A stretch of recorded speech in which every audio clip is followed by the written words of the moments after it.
Fala pessoal, eu sou o Alex, bem-vindos a mais um vídeo e hoje estou voltando com uma série aqui no canal que é a nossa série sobre o Aranhaverso, em que eu conto a história de diferentes versões do Homem-Aranha para vocês. E nesse vídeo, atendendo a alguns pedidos, vou contar a história do Homem-Aranha Noir. E dessa vez vai ser um pouco diferente, ao invés de ser algo linear, eu decidi separar por tópicos, que eu acho que fica um pouco mais fácil de entender, beleza? Então sem enrolação, bora pro vídeo. Olá pessoal, aonde eu vou, o vento vai comigo, e o vento tem cheiro de chuva. Em que período ele existe? O Homem-Aranha Noir vive nos anos 30 e ele adquiriu seus poderes no ano de 1933, o que explica obviamente o visual noir e o esquema de cores em preto e branco. As suas histórias utilizam a Grande Depressão, que estava no auge em 1933, como plano de fundo. E para quem não sabe, a Grande Depressão, mais conhecida como a Crise de 29, foi uma das maiores, se não a maior crise financeira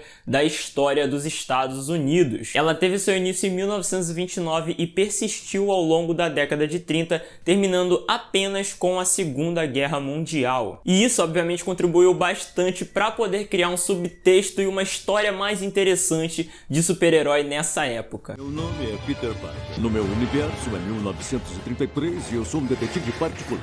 Gosto de tomar milkshakes e de bater em nazistas. Bastante. Como ele conseguiu os poderes? Como a maioria das outras versões do Homem-Aranha, o Homem-Aranha Noir também foi picado por uma aranha radioativa e assim conseguiu seus poderes. Porém, nesta versão dos eventos, uma estátua peculiar de uma aranha do nada se abriu e desencadeou uma horda de aranhas. Uma dessas aranhas acabou mordendo Peter e ele acabou desmaiando. Enquanto ele estava desmaiado, ele sonhou com um deus-aranha. E quando ele acordou, ele já estava com as habilidades de uma aranha. Ele montou um traje preto baseado no uniforme de aviador da Primeira Guerra Mundial de seu tio e adotou o nome de Vigilante Homem-Aranha. O Homem-Aranha Noir mata? Bom, como a gente sabe bem, o Homem-Aranha não mata, né? Ele é um dos personagens dos quadrinhos que juraram não tirar vidas, pois isso o tornaria pior do que seus inimigos. Mas o Homem-Aranha Noir, na verdade, ele não tem problema nenhum em matar. E ele não apenas mata, porém carrega armas e não pensa duas vezes antes de usá-las. E isso se deve ao fato de que, obviamente, estamos falando de uma versão mais sombria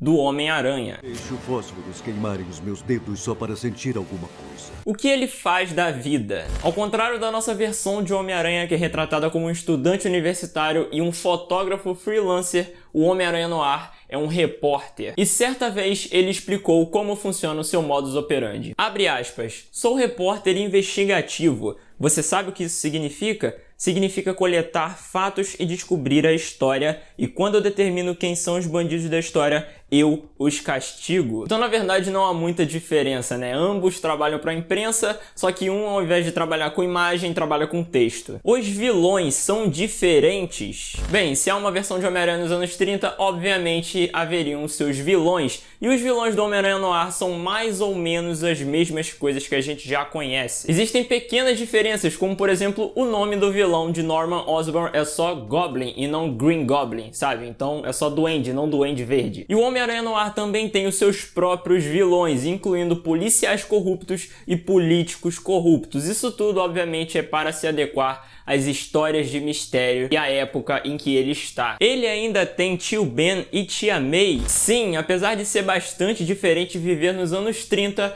a história de Peter Parker é basicamente a mesma. Ele também era órfão e foi criado pelos seus tios May e Ben. E nessa versão, tio Ben também foi assassinado, motivando Peter a se tornar o Vigilante Homem-Aranha. Porém, uma das maiores curiosidades é que estas versões de tio Ben e tia May que criaram o Peter Parker desse universo eram ativistas. E por causa disso, eles levaram Peter a acreditar em fazer o que é preciso para fazer a coisa certa. E ele, obviamente, apoiou o ativismo deles ao longo de sua infância. Como o tio Ben foi morto? Como nós já sabemos, a morte do tio Ben é o que estimula Peter a se tornar o Homem-Aranha. Nas histórias do Homem-Aranha Noir, o tio Ben não foi apenas fatalmente ferido por um tiro em um assalto que deu errado, não. Ele foi simplesmente alvejado por um sindicato de Nova York, e isso porque ele organizou uma greve de trabalhadores em uma de suas fábricas. Peter não estava ao seu lado e não foi informado de que com grandes poderes vinha grandes responsabilidades. Em vez disso, Peter teve que passar por cima do cadáver do tio Ben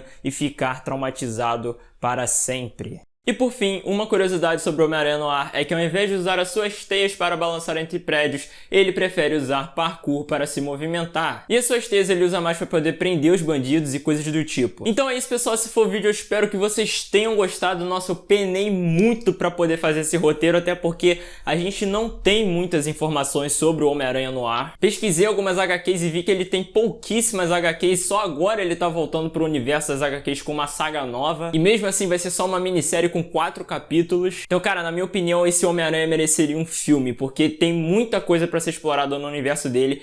É uma época que ele vive muito boa, que tem muita coisa ali pra ser discutida, muita coisa pra falar e pouca informação que a gente tem. Mas enfim, pessoal, eu espero que vocês tenham gostado do vídeo. Não se esqueçam de se inscrever aqui no canal e deixar o seu like, beleza? Muito obrigado a você que assistiu até aqui. A gente se vê na próxima. Tchau!